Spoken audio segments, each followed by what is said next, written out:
They say revenge is a dish best served cold, but Sarah didn't want revenge. She wanted justice. When Richard handed her the divorce papers, he laughed, telling his lawyers she was worthless without his last name. He took the penthouse, the stocks, and the pride, leaving her with a crumbling house and a broken heart. He thought he had erased her. But he forgot one thing. Before she was his wife, she was someone else entirely. And when he walked into the biggest merger of his life 3 years later, he didn't just lose a deal. He lost his breath. Because the name on the contract that froze the entire room, it wasn't a stranger's. It was hers. The air in the conference room on the 44th floor of the One World Trade Center was so cold it felt sterile, stripped of any warmth or humanity. It smelled of lemon polish and expensive leather, the scent of money. Outside, the grey New York skyline was weeping rain against the floor-to-ceiling glass. But inside, Richard Sterling was beaming. He adjusted the cuffs of his bespoke Tom Ford suit, a subtle check of the Rolex Daytona on his wrist. He looked at the woman sitting across the sprawling mahogany table. Sarah. She looked small. That was the first thing Richard thought. After 12 years of marriage, she looked incredibly small. She was wearing a beige cardigan that had seen better days and no jewelry, her hands folded quietly in her lap. She looked like a substitute teacher waiting for a reprimand, not the wife of one of Wall Street's most aggressive hedge fund managers.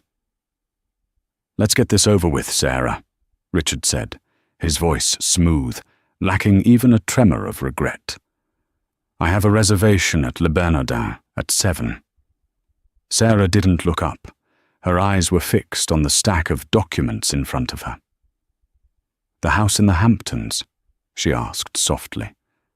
Richard let out a short, sharp laugh. He glanced at his lawyer, Arthur Pendleton, a man with a shark's grin and a forehead that shone under the fluorescent lights. "The Hamptons house is a marital asset, acquired through my bonuses, Sarah," Richard said, leaning forward. "As per the prenuptial agreement, which you signed, if you recall, you are entitled to the assets you brought into the marriage, which, if my memory serves, was a Honda Civic and a student loan debt." "I supported you while you finished law school, Richard," Sarah said. Her voice wasn't angry, it was tired. "I worked double shifts at the diner. I paid for your bar exam fees."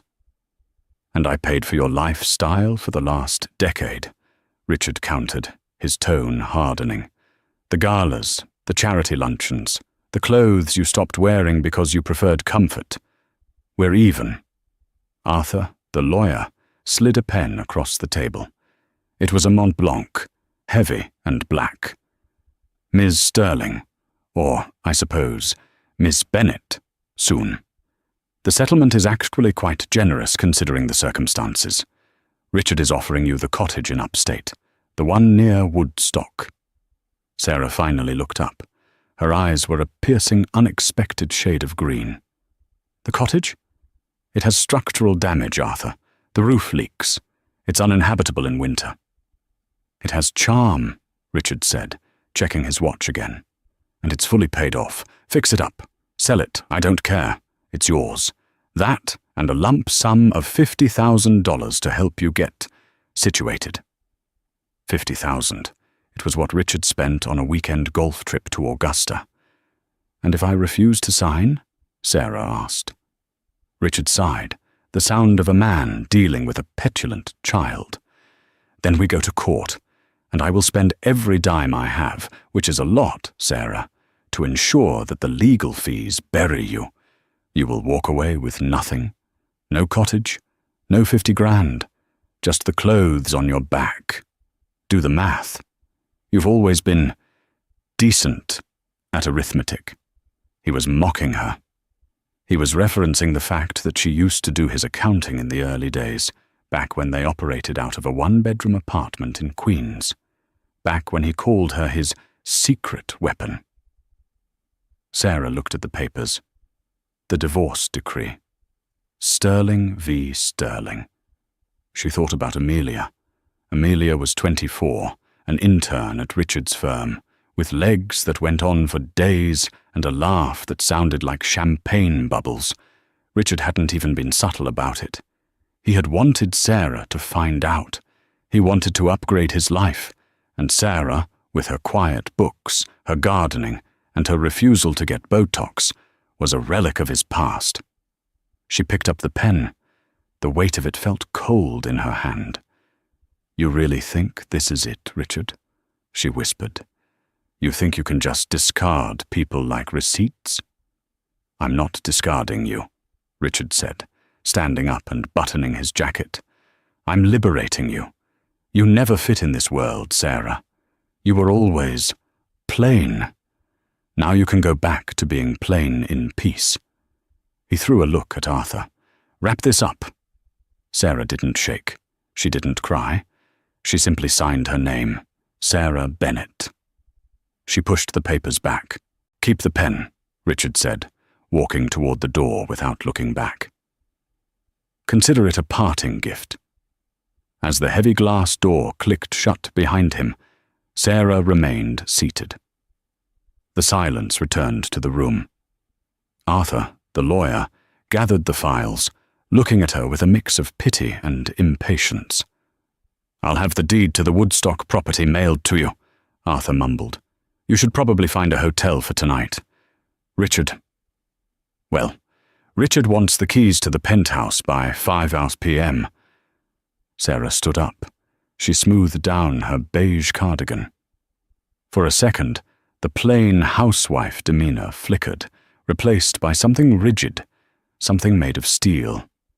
She looked at the view of the city, a city built by men like Richard. "Don't worry about the deed, Arthur," she said, her voice dropping an octave, losing its trembling softness. "Send it to my P.O. box and tell Richard to enjoy his dinner. I hear the sea urchin at Le Bernardin is particularly rich this time of year." She walked out of the office, her heels clicking a steady, rhythmic beat against the marble floor. She didn't look like a woman who had just lost everything. She looked like a woman who had just cleared the board for a new game. But Richard didn't see that. He was already in the elevator, texting Amelia. "Done. She's gone. Champagne is on ice." He had no idea that the signature on that paper wasn't an ending. It was a fuse. 6 months had passed since the divorce was finalized, and Richard Sterling was flying closer to the sun than ever before. His firm, Sterling Capital, had just posted record quarterly profits. He was featured on the cover of Forbes under the headline, "The Midas Touch: How Richard Sterling Turns Distressed Assets into Gold." He had the penthouse on Park Avenue all to himself. Well, himself and Amelia, who had quickly filled Sarah's old walk-in closet with Louis Vuitton and Prada. Richard felt lighter. Sarah had been a dragging anchor, always worrying about ethics and sustainability and risk. Amelia didn't care about risk. She cared about the gala season and whether they were taking the helicopter or the limousine to the Hamptons. It was a Tuesday in November when Richard's assistant, a nervous young man named David, buzzed him. "Mr. Sterling, the acquisition files for the Omnicorp deal are ready, but there's a slight hiccup." Richard swiveled in his chair, looking out at the Empire State Building. "I don't do hiccups, David. I do solutions. What is it?"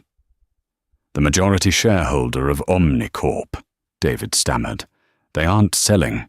They've blocked our hostile takeover bid." Richard frowned. Omnicorp was a mid-sized tech logistics firm. It was the missing piece he needed to build a monopoly in the shipping sector. He had spent months manipulating the stock price to drive it down, making it ripe for the picking. "Who is the shareholder?" Richard barked. "I thought the board was fragmented." "It was," David said, "but a private holding company bought up 51% of the voting stock this morning, a shell company called Aletheia Ventures. Aletheia, Richard scoffed. Greek for truth. How pretentiously boring. Find out who runs it. Offer them 20% above market value. Everyone has a price. Richard dismissed it. He had a lunch meeting at the Modern with a senator he was bribing, lobbying, for favorable tax regulations. As he walked out of his building, putting on his sunglasses, he saw a figure across the street. It was Sarah. She was coming out of a public library, carrying a stack of books. She was wearing a heavy, shapeless wool coat and a knitted scarf. She looked ordinary, defeated. Richard felt a surge of smug satisfaction. He checked the traffic, saw a gap, and jaywalked across the street, flanked by his 2 bodyguards. He wanted to see it up close. He wanted to see the poverty. "Sarah!" he called out. She froze. She turned slowly. Her face was pale, no makeup. "Richard," she said. She held the books tighter to her chest. "I see you're educating yourself," he sneered, nodding at the library. "How's the shack in Woodstock? Roof cave-in yet?" "The roof is fine," she said quietly. "I'm managing." "Managing?" he laughed. "I'm sure. Look, I'm feeling generous today. I just closed a deal that will net me 8 figures. If you need a little extra for heating oil or cat food." He reached into his pocket and pulled out a $100 bill. It was the ultimate insult. He held it out like one would to a beggar. Sarah looked at the bill. Then she looked at his face. For a split second, Richard thought he saw a spark of amusement in her eyes, but it vanished so quickly he assumed it was a reflection of the streetlights. "Keep your money, Richard," she said. "You might need it." "I never need money, Sarah. I make it. That's the difference between us. You consume space. I create value." He stuffed the bill into the pocket of her coat. "Buy yourself a nice dinner. Or 10. He turned on his heel and walked away, feeling like a god. He didn't see Sarah take the bill out of her pocket. He didn't see her walk to the homeless man sitting on the corner of Fifth Avenue, a veteran named Joe, who everyone ignored. "Here, Joe," Sarah said, handing him the 100. The man in the suit dropped this. "Bless you, Mom," Joe rasped. "You're an angel." "Not an angel, Joe," Sarah smiled, and this time the smile was sharp, predatory. "Just an accountant." She pulled out her phone, not the old cracked iPhone she used around Richard, but a sleek, encrypted satellite phone she kept in the inner lining of her coat. She dialed a number. "Miss Bennett?" a voice answered instantly. It was a man's voice, crisp, British, and deferential. "Hello, Jeffrey," Sarah said, her voice transforming. The timidity was gone. The library mouse persona evaporated. In its place was a voice of absolute command. "I just ran into the target." "Did he suspect anything?" "He suspects he's the king of the world," Sarah said, hailing a yellow cab. "He has no idea the ground is already crumbling. What's the status on the Omnicorp acquisition?" "We have secured 51%, as you instructed. Mr. Sterling's team sent an offer 10 minutes ago, 20% above market." "Reject it," Sarah said coolly as she slid into the cab. "Tell them Aletheia Ventures isn't interested in money. Tell them we want a meeting." "A meeting, Ma'am? With whom?" "With Richard Sterling. Alone. Tell him if he wants Omnicorp, he has to pitch his vision to the chairman of Aletheia in person. Friday night, the gala at the Met." "He thinks the chairman is a recluse billionaire from Zurich," Jeffrey noted. "Let him keep thinking that," Sarah said, watching the city blur past the window. "I want him to walk into that room feeling invincible. I want him to bring his mistress. I want the press there. Make sure the Wall Street Journal has a front row seat." "Understood. And Miss Bennett, your dress for the gala has arrived from Milan. The emerald velvet." Good, Sarah said.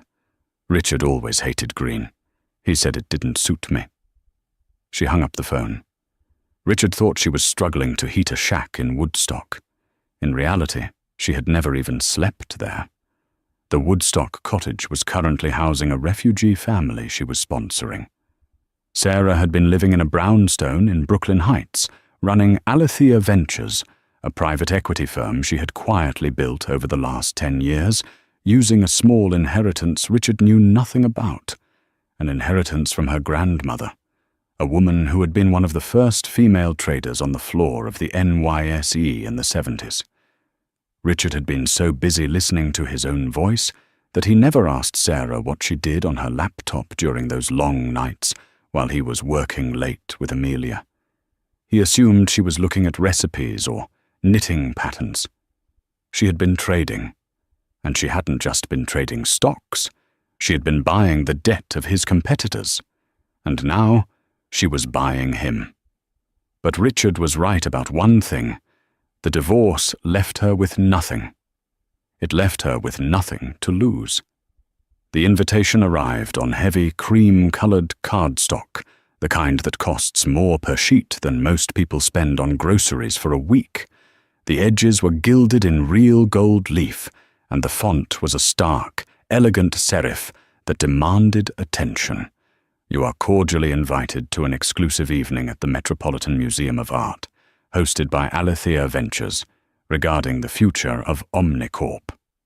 Richard Sterling held the card between his thumb and forefinger, studying it as if it were a coded map. He was sitting in his corner office, the late afternoon sun casting long, jagged shadows across the Persian rug. Alethea, he muttered, rolling the word around his mouth like a marble. It tasted foreign, pretentious, just the way he liked it. It's tonight, Richard.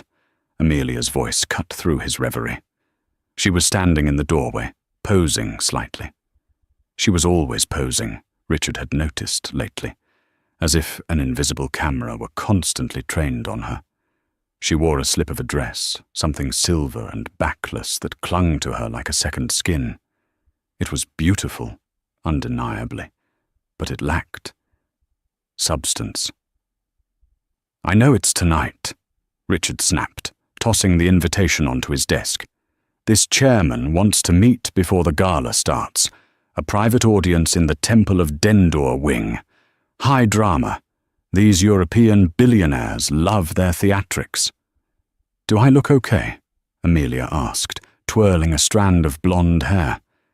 I felt like the silver was more tech acquisition than the red Dior. Richard looked at her. He really looked at her. 6 months ago, her pouty lips and vacuous questions had seemed charming, a refreshing break from Sarah's intense conversations about market volatility or moral responsibility. Now it was just exhausting. He felt like he was babysitting a very expensive doll. You look fine, Amelia. Just try not to talk too much tonight. The chairman is likely old, conservative, and serious. Just smile and drink the champagne. Amelia's face fell, a crack in the porcelain perfection. You don't have to be mean. I'm just trying to support you. Support is being ready on time, Richard grunted, checking his emails. We leave in 20 minutes. Across the city, in a brownstone that Richard didn't know existed, the atmosphere was entirely different. There was no frantic rushing, no insecurity. Sarah stood in the center of her dressing room. The walls were lined with books, not shoes. A single garment bag hung from the hook on the door. Geoffrey, her trusted advisor and right-hand man, stood by the window, checking a tablet.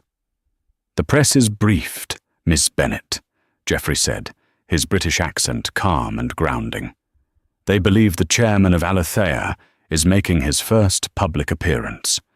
Rumors are swirling that it's a reclusive tech mogul from Silicon Valley or perhaps a Saudi prince. Let them rumor, Sarah said softly. She reached for the zipper of the garment bag. Confusion is a powerful weapon, Geoffrey. It makes people sloppy. Richard hates confusion. He needs to label everything to control it. She unzipped the bag. Inside hung the dress. It was emerald green velvet, a deep, rich shade that looked almost black in the dim light. It was structured, with a high neck and long sleeves, but the back plunged dangerously low. It wasn't a dress for a trophy wife. It was a dress for a queen regent. It was regal, imposing, and undeniably sharp. Sarah touched the fabric. Richard had forbidden her from wearing green. "It makes you look sallow," he used to say. "Stick to neutrals. Be invisible." She stripped off her robe and stepped into the gown. It fit perfectly, tailored to the millimeter. As she pulled it up, she felt the transformation taking hold. The Sarah who clipped coupons and apologized for taking up space was gone. She sat at her vanity. She didn't apply the soft, barely there makeup Richard had preferred. She applied a bold, blood-red lip. She lined her eyes with sharp, winged kohl. She swept her hair up into an intricate, architectural chignon, securing it with a diamond pin that had belonged to her grandmother, the only asset she had hidden from Richard's lawyers. She looked in the mirror. The woman staring back wasn't the wife who had been discarded. She was the architect of her own resurrection. "The car is waiting, ma'am," Geoffrey said, checking his pocket watch. "A Rolls-Royce Phantom, as requested. Tinted windows." Sarah stood up. She picked up a small black clutch. Inside was a single document, the contract for the transfer of Omnicorp, ready for signature.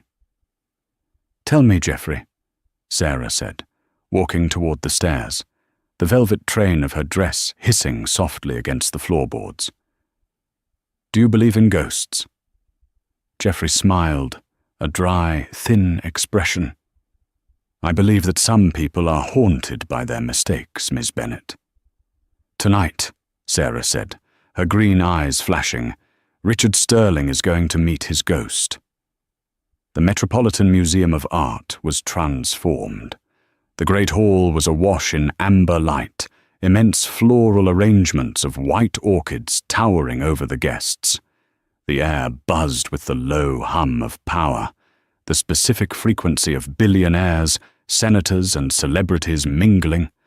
Richard Sterling stepped out of his limousine, the flashbulbs of the paparazzi erupting like a lightning storm. He adjusted his tuxedo jacket, flashing his trademark shark-like grin. He thrived on this. This was his oxygen. He placed a hand on Amelia's lower back, guiding her up the iconic steps.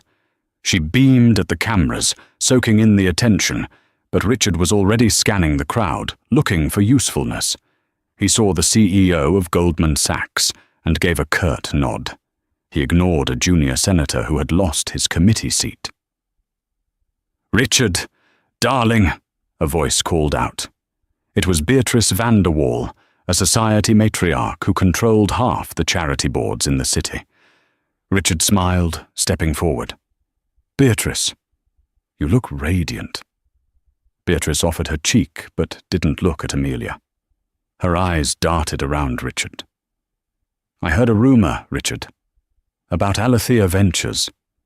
They say they've bought the controlling stake in that shipping company you were drooling over." Richard's smile tightened at the edges. "It's a negotiation, Beatrice. Nothing is finalized." "Well," Beatrice lowered her voice, leaning in behind her fan. "Be careful. I heard the head of Alethea is ruthless. They say he bankrupted a firm in London just for sport last year." "I can handle ruthlessness," Richard said, his voice dripping with arrogance. "I invented it." He steered Amelia away, his grip on her arm slightly too tight. "You're hurting me," she whispered. "Walk faster," he hissed. "We have a meeting. I want to get this over with so I can enjoy my drink."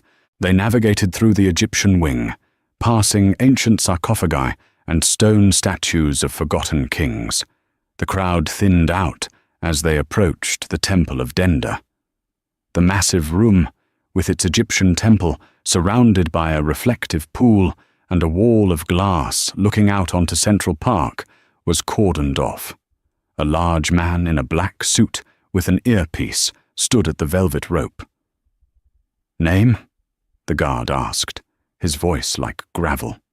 "Richard Sterling," Richard said, straightening his cuffs. "And guest? I have an appointment with the chairman." The guard checked a list on a tablet. He didn't smile. He didn't look impressed. He simply unhooked the rope. "The chairman is waiting on the north balcony. You are to go up alone." "She comes with me," Richard said, gesturing to Amelia. "The invitation specified you," the guard said, blocking Amelia's path. "It's fine, Richard," Amelia said, looking nervous. The size of the room and the silence were intimidating her. I'll wait by the bar. I need a cocktail anyway." Richard rolled his eyes. "Fine. Give me 10 minutes. Then we celebrate." He walked past the guard, his footsteps echoing on the stone floor. The Temple of Denda was breathtaking, lit by dramatic uplights that cast long, eerie shadows against the sandstone. But Richard didn't care about art. He cared about the leverage. He walked toward the stairs leading to the private balcony that overlooked the temple. He rehearsed his pitch in his head. Mutual benefit. Synergy. I have the infrastructure. You have the stock. Let's merge. He reached the top of the stairs. The balcony was empty, save for a single figure standing by the railing, looking out at the temple below. The figure was facing away from him. It was a woman. Richard paused. He had expected an old man, a Swiss banker, a tech bro in a hoodie. This was a woman in an emerald green velvet gown that hugged a silhouette he found vaguely, disturbingly familiar. Her hair was up in an elaborate chignon. The scent in the air wasn't cologne. It was a subtle mix of jasmine and rain.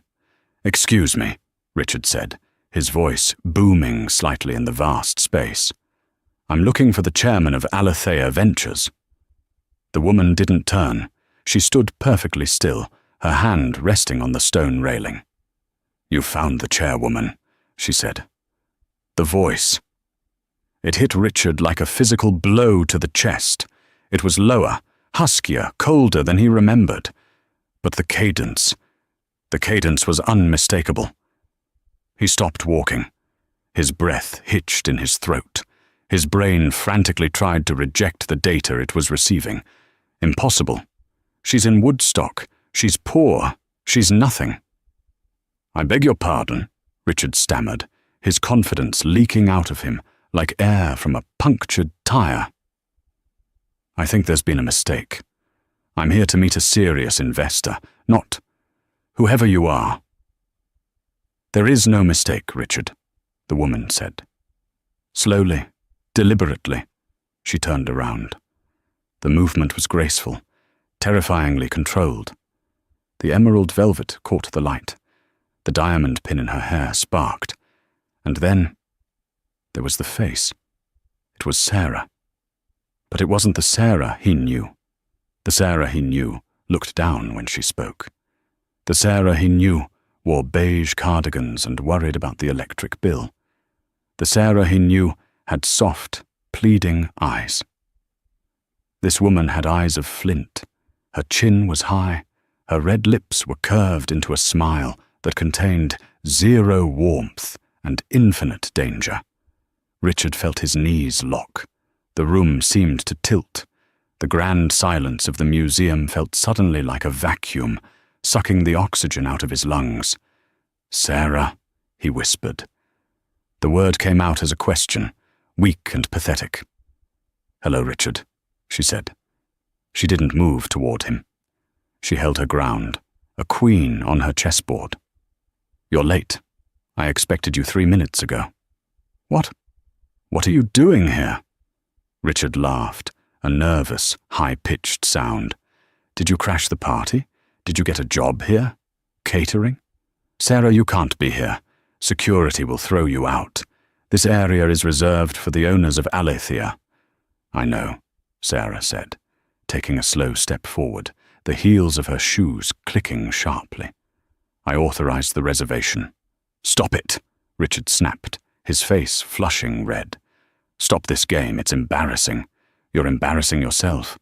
Look, I don't know who you slept with to get that dress, but you need to leave before my business partners arrive.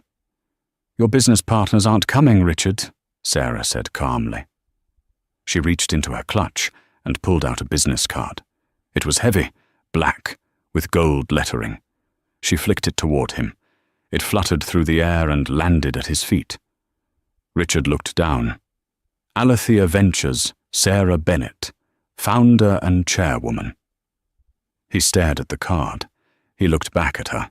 The dots were refusing to connect because connecting them meant his entire reality was a lie. You, Richard stammered. You don't have money. I checked. I left you with nothing. You were begging for the cottage. I didn't beg for the cottage, Richard, Sarah corrected him, her voice cool and smooth like liquid nitrogen. I demanded what was mine, just like I demanded my maiden name. And as for money, you're right. Sarah Sterling had nothing. But Sarah Bennett? She's been busy. She walked to a small table on the balcony where a bottle of Cristal was chilling. She poured herself a glass, ignoring him. You were always so busy looking at the mirror, Richard, that you never looked at the books, she said, taking a sip. You never asked where your initial seed money really came from 12 years ago, did you? You thought it was your charm. It was my grandmother's trust. That's a lie, Richard rasped. And you never asked who was buying up the bad debt you were shedding last year, Sarah continued, her eyes locking onto his. You thought you were a genius for clearing your balance sheet. In reality, you were selling your leverage to me. I own your debt, Richard. I own your loans. And as of this morning, I own 51% of Omnicorp. Richard felt the blood drain from his face. He gripped the back of a chair to steady himself. The arrogance was gone, replaced by a cold, creeping horror. You're the holdout?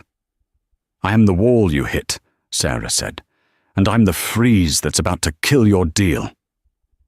Below them, in the main hall, the chatter of the party continued, oblivious. But up on the balcony, in the shadow of the ancient temple, Richard Sterling was watching his life disintegrate. Why? He whispered. Why go to all this trouble? If you had money, why did you let me humiliate you in the divorce? Why did you take the beat-up Honda? Sarah set the glass down. She walked up to him, close enough that he could see the gold flecks in her green eyes. She looked at him with a mixture of pity and contempt. Because, Richard, she said softly, I wanted to see who you really were when you thought no one was watching. I wanted to see if there was a single shred of humanity left in you. She paused, letting the silence stretch. I found nothing, she said. So now, I'm going to leave you with exactly that. The sound of applause erupted from the floor below. Someone was making a toast, but Richard didn't hear it. All he could hear was the pounding of his own heart and the sound of the trap snapping shut. The silence on the balcony was heavier than the stone pillars supporting the temple roof. Below them, the gala roared on, a sea of black ties and designer silk, laughter that sounded like breaking glass and the clinking of crystal. But up here, in the shadows of the Egyptian wing, time seemed to have curdled. Richard Sterling gripped the railing until his knuckles turned the color of old bone. He looked at the business card lying at his feet. Aletheia Ventures. He looked back at Sarah. She was sipping her champagne, her silhouette framed against the illuminated glass wall that looked out onto the dark expanse of Central Park. She didn't look like an ex-wife. She looked like an executioner who had already sharpened the blade and was now just waiting for the condemned man to stop crying. "You can't do this," Richard hissed, his voice trembling with a mix of rage and disbelief. He took a step toward her, his instinct to intimidate kicking in. It was a reflex that had served him well in boardrooms for 20 years. "You think you can play dress-up and scare me? I built Sterling Capital from the ground up. I have lawyers who eat people like you for breakfast." Sarah turned her head slowly. The movement was so dismissive it felt like a slap. "Your lawyers?" she asked, her voice low and amused. "You mean Arthur? Arthur is currently renegotiating his own contract. He seemed quite eager to avoid being disbarred for the hidden offshore accounts you had him set up in the Caymans. It's amazing what people will confess when the SEC starts asking the right questions." Richard froze. The blood drained from his face so fast he felt dizzy. You spoke to the SEC?" "I didn't have to," Sarah said, walking over to the railing and looking down at the party. "I simply bought the bank that held the mortgage on Arthur's beach house. We had a lovely chat about risk management. He decided that protecting you was a liability he could no longer afford." Richard felt the walls closing in. The air in the vast museum felt thin, insufficient. He tugged at his bow tie. "Sarah, listen. Let's take a breath." He tried to smile. It was a ghastly thing, a rictus of panic. He switched tactics. If intimidation didn't work, he would use charm. He would use the history they shared. "Look at us," he said, spreading his hands. "Fighting like this. It's ridiculous. We were partners once, remember? The Queen's apartment, the late nights. I know I was harsh during the divorce. I was under a lot of pressure. But we built something together. We can do it again." He took a step closer, his voice dropping to a seductive whisper. "You have the capital. I have the expertise. Think about it, Sarah. Omnicorp. We could run it together. You and me. Like the old days. But better. We'd be unstoppable." Sarah looked at him. For a moment, her expression softened. Richard felt a surge of hope. He knew it. She was still the same soft-hearted woman who used to make him soup when he had the flu. She still loved him. This was all just a cry for attention. "Partners," Sarah repeated softly. "Yes," Richard urged, stepping into her personal space. "Partners. I can get rid of Amelia. She's a distraction, a fling. She means nothing. You're the one who knows me, Sarah. You're the one who matters." Sarah smiled. It was a beautiful smile. And then she laughed. It wasn't a bitter laugh. It was a dry, hollow sound, devoid of any humor. "You really are a cliché, Richard," she said, her eyes turning to ice. "You think you can rewrite history because you're scared of the future. But you're forgetting one thing." She set her champagne glass down on the stone ledge with a sharp clink. "I didn't build Sterling Capital with you," she said, her voice hardening into steel. "I built it for you. I did the forensic accounting that saved you from the audit in 2015. I wrote the risk algorithms you took credit for in 2018. I was the foundation. And when you tore down the house to build a bachelor pad, you forgot that the foundation owns the dirt." She reached into her clutch and pulled out a folded document. "This isn't a merger offer, Richard," she said, holding it out. "This is a debt call." Richard took the paper. His hands were shaking so badly the paper rattled. He scanned the legal jargon. Purchase of debt obligations, Sterling Capital, default provisions, immediate repayment. "You bought my loans," he whispered.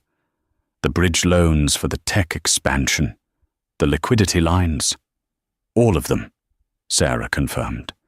$300 million in high-interest debt. And since you violated the covenants by leveraging your personal assets to buy that penthouse you're so fond of, I'm calling the notes due. Tonight.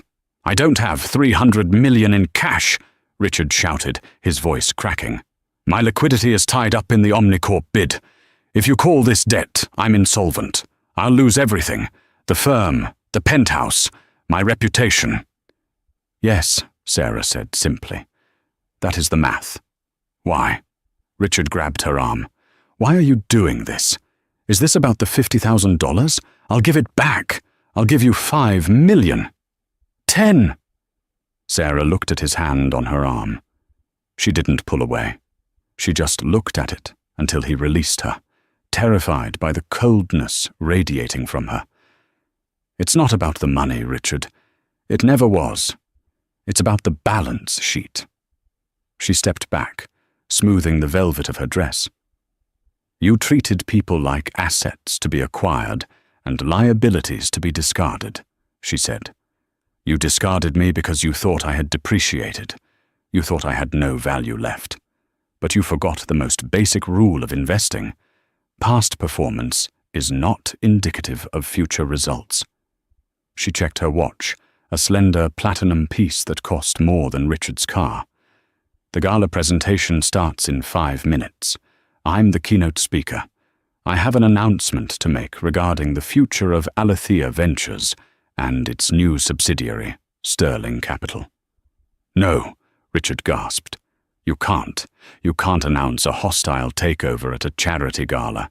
It's suicide. It's not a hostile takeover, Sarah said, walking toward the stairs. It's a foreclosure.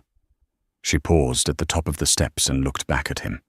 He looked small, broken, a man in a tuxedo that suddenly seemed too big for him. You have 2 choices, Richard.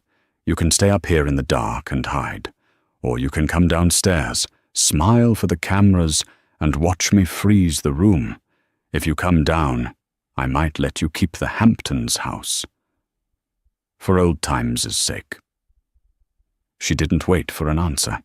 She descended the stairs, her emerald dress flowing behind her like dark water.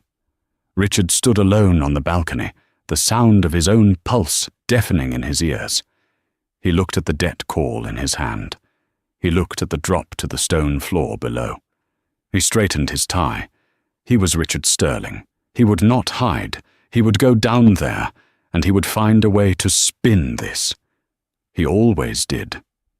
He took a deep breath, swallowed his terror, and followed her into the light. The great hall of the Met was a kaleidoscope of flashbulbs and diamonds. The air was thick with the scent of expensive perfume and the murmur of 1,000 guarded conversations. Amelia was waiting at the bottom of the stairs near the Temple of Denda. She had finished 2 martinis in Richard's absence and was feeling impatient. When she saw him descending, she brightened, striking a pose for a nearby photographer. But then she saw his face. Richard looked like he had seen a ghost. His skin was grey, a sheen of sweat glistening on his forehead, despite the cool air. His eyes were darting around the room wildly. "Richard," Amelia asked, stepping forward and grabbing his arm. "What happened? You look terrible. Did the chairman not like the pitch?" Richard didn't look at her. He was looking past her, tracking a figure in emerald green, moving through the crowd like a shark parting a school of fish. "Shut up, Amelia," Richard muttered, his voice hoarse. "Excuse me?" Amelia recoiled, her face flushing. "I have been standing here for 20 minutes while you—" "I said shut up!" Richard snapped, loud enough that a few people nearby turned to look. Beatrice Vanderwall raised an eyebrow from behind her champagne flute. Amelia's mouth snapped shut. Tears pricked her eyes, but Richard was already moving, pulling her along in his wake. He was following the green dress. He had to stop her. He had to talk to her before she got to the microphone. The room began to hush. The lights dimmed, focusing on a raised podium in front of the temple. The museum director, a tall man with silver hair, stepped up to the microphone. "Ladies and gentlemen," he boomed, his voice echoing through the vast hall. "Distinguished guests, tonight we are honored to celebrate the largest single donation in the history of the Metropolitan Museum's Modern Art Wing." Applause rippled through the room. Richard pushed through the crowd, ignoring the glares of people he shoved aside. "This donation," the director continued, "comes from a firm that has rapidly become a titan of ethical investing, Alethea Ventures." More applause. Whispers broke out. "Who is it? Who runs Alethea?" "And here to present the vision for the future," the director gestured to the side of the stage, "please welcome the chairwoman of Alethea Ventures, Ms. Sarah Bennett." The name hung in the air for a split second before the applause started. Richard froze. He was 10 feet away from the stage. Amelia, standing next to him, frowned. "Sarah Bennett, wasn't that your ex-wife's maiden name?" Richard didn't answer. He couldn't breathe. Sarah walked onto the stage. If she had looked regal on the balcony, she looked imperial now. The stage lights caught the emerald velvet, making her glow. She stood tall, her posture perfect, her face serene and terrifyingly confident. She looked out at the sea of faces of men who had ignored her at parties for years, faces of women who had pitied her dowdy clothes. She adjusted the microphone. She didn't smile. "Good evening," she said. Her voice was clear, calm, and commanded absolute silence. "For a long time," Sarah began, her eyes scanning the front row, landing briefly on the CEO of Goldman Sachs, then the mayor, "I believed that value was something you had to shout to prove. I thought power was about noise, about aggression." She paused. The room was deadly silent. "But I have learned that true power is quiet," she continued. "It is the ability to see what others miss. It is the patience to wait until the pieces align." Richard felt like he was drowning. He saw the journalists in the press pit, scribbling furiously. "Who is she? Is that Sterling's ex?" "Tonight," Sarah said, "Alethea Ventures is announcing the acquisition of Omnicorp." A gasp went through the room. That was the deal of the decade. "However," Sarah raised a hand, silencing the murmur, "we are not acquiring it for profit alone.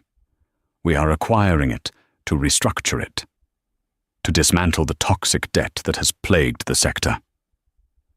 She looked directly at where Richard was standing.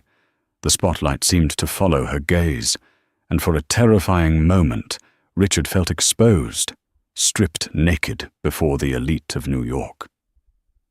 "To that end," Sarah said, her voice dropping an octave, becoming intimate and lethal, "Alethea Ventures has also acquired the outstanding debt obligations of Sterling Capital." The room erupted. It wasn't polite applause this time. It was shock, a collective intake of breath that sucked the air out of the room. Heads whipped around, eyes locked onto Richard. He stood there, frozen, his hand still gripping Amelia's arm so hard she was wincing. "Richard," Amelia whispered, her voice trembling. "What is she saying? Richard, everyone is looking at us," Sarah continued, her voice cutting through the noise like a knife. "We have found that the current leadership of Sterling Capital lacks the necessary vision for the future. As the primary creditor, we are exercising our right to restructure the board, effective immediately." She paused for effect. "We are freezing all assets of Sterling Capital, pending a forensic audit." Freezing. The word hung there. "He thought divorce left me with nothing," Sarah said. And this time, she broke the fourth wall, looking not at the crowd, but directly into the camera lens that was broadcasting the event live. "But he forgot that when you strip everything away, what remains is the truth. And the truth is, I was never the liability, Richard. I was the architect." She stepped back from the microphone. For 3 seconds, There was absolute silence. The kind of silence that happens after a car crash, before the screaming starts. Then, chaos. Reporters began shouting questions. Flashbulbs went off like strobe lights, blinding Richard. "Mr. Sterling, is it true? Is Sterling Capital insolvent? Mr. Sterling, comment on the hostile takeover by your ex-wife." Richard stumbled back. He felt nauseous. He turned to run, to get away from the lights, but the crowd had turned into a wall. The same people who had shaken his hand 10 minutes ago were now stepping back, creating a perimeter of isolation around him. He was toxic. Amelia looked at him. She looked at the reporters. Then she looked at Sarah, standing on the stage like a goddess of vengeance. Amelia did the calculation. She was young, but she wasn't stupid. She pulled her arm out of Richard's grip. "Amelia," Richard pleaded, reaching for her. "We need to go. Now." "No," Amelia said, her voice loud enough for the nearby reporters to hear. "I think you need to go, Richard. I have nothing to do with this fraud." She stepped away from him, dissolving into the crowd, leaving him completely alone in the center of the spotlight. Richard looked up at the stage one last time. Sarah was watching him. She gave him a small, almost imperceptible nod. It was the same nod she used to give him when he found his keys in the morning, a nod that said, "I handled it." She turned and walked off the stage, leaving Richard Sterling standing in the wreckage of the life he thought he owned, while the room around him burned with the news of her name. The morning sun over Manhattan didn't look like opportunity to Richard Sterling anymore. It looked like a harsh interrogation lamp, exposing every crack in his life. Less than 12 hours after the gala, the freeze Sarah had promised had set in with terrifying speed. Richard stood in the lobby of the Sterling Capital building, the place he had built, the place that bore his name in chrome letters above the reception desk. He couldn't get past the turnstiles. His access card flashed red. "Access denied." "David!" Richard shouted, spotting his assistant scurrying across the lobby with a box of personal belongings. "David, get security to fix this card." David stopped. He looked at Richard, then at the 2 security guards standing ominously close to the elevators. David didn't look nervous anymore. He looked relieved. "I can't do that, Mr. Sterling," David said, clutching his box. "The new board issued a directive at 6 a.m. All former executive access is revoked pending the audit. I've just been let go. You're being sued by the shareholders." "The new board?" Richard whispered. "Aletheia Ventures," David said. "They own the building now." He walked out the revolving doors, not looking back. Richard checked his phone. He had 17 missed calls from Amelia, all texts asking about the lease on the apartment.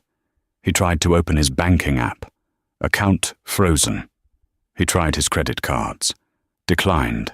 He was standing in a $5,000 tuxedo he had slept in, with a dead phone and a wallet full of useless plastic.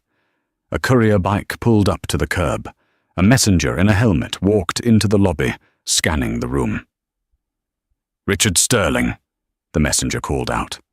Richard stepped forward, a flicker of hope igniting. Maybe it was a lawyer. Maybe it was a lifeline. "Sign here," the messenger said, handing him a thick manila envelope. Richard scribbled his signature with a shaking hand. He tore the envelope open right there in the lobby, under the pitying gaze of the security guards. Inside was a single set of keys. Old brass keys. And a deed. It was the deed to the property in Woodstock, the cottage with the leaking roof, the uninhabitable shack he had mocked Sarah for wanting. Attached to the deed was a handwritten note on Aletheia stationery. "Richard, as the majority stakeholder of Sterling Capital, I have liquidated your personal assets to cover the firm's outstanding liabilities. The penthouse, the Hamptons estate, and the cars have been seized by the bank. However, per our divorce agreement, I am honoring the division of assets. You insisted that the worthless assets be discarded. I have decided to gift you the Woodstock property. It's fully paid off. It has charm. I left a bus ticket to upstate in the envelope. It leaves Port Authority at noon. P.S. I fixed the roof. You're welcome. Sarah Bennett. Richard stared at the keys. The weight of them felt heavy in his palm. The irony was a physical blow. The only roof he had left over his head was the one she had fixed. The only asset he owned was the one he had tried to throw away. He looked out the window. It started to rain. Portatorhor. Uptown, in the penthouse office of Alethea Ventures, Sarah Bennett stood by the window. She wasn't watching the rain. She was watching the ticker tape on her screen. Omnicorp stock up 15%. The transition is complete, Miss Bennett, Jeffrey said, placing a cup of tea on her desk. Security confirms Mr. Sterling has vacated the premises. The press is calling him the Icarus of Wall Street. Sarah turned away from the window. She didn't feel a surge of malicious joy. She didn't feel the need to laugh or celebrate. She just felt clean. The ledger was balanced. The debt was paid. Let the press talk, Sarah said, picking up her tea. We have work to do. The logistics division needs a complete overhaul. And I want to set up that scholarship fund for women in finance by Monday. Of course, ma'am, Jeffrey said. He paused at the door. If I may ask, did you really fix the roof for him? Sarah smiled. It was the smile of a woman who had walked through fire and come out carrying the torch. I did, Jeffrey, she said softly. Everyone deserves a shelter, even the people who try to tear yours down. Besides, I needed him to know that even my charity is better than his best day. Jeffrey chuckled and closed the door. Sarah sat down at the head of the massive oak table. She opened a fresh notebook. She wrote her name at the top of the page. Sarah Bennett. She wasn't Richard Sterling's ex-wife anymore. She wasn't the invisible woman in the beige cardigan. She was the storm that had cleared the air. And as she looked at the blank page, she knew that this wasn't the end of her story. It was just the first chapter. And that is how Richard Sterling learned the hardest lesson of his life. He thought that stripping Sarah of her title and her money would leave her with nothing. He forgot that a title is just a word, and money is just paper. The true value was in the woman herself, her intelligence, her resilience, and her patience. Richard chased the appearance of power and ended up with a set of keys to a broken cottage. Sarah chased the truth, and she ended up owning the skyline. It serves as a powerful reminder to us all. Be careful who you underestimate. The person holding the door for you today might be the one buying the building tomorrow. And never ever assume that silence means weakness. Sometimes silence is just the sound of someone loading the cannon. Wow, what a journey for Sarah Bennett. If that final twist gave you chills, hit that like button right now. It really helps the channel. What do you think? Did Richard deserve what he got, or was Sarah too harsh? I want to hear your thoughts in the comments below. And if you've ever been underestimated and came out on top, share your story. Don't forget to subscribe and ring that notification bell so you never miss a story about justice, karma, and the twists of real life. Thanks for watching, and I'll see you in the next video.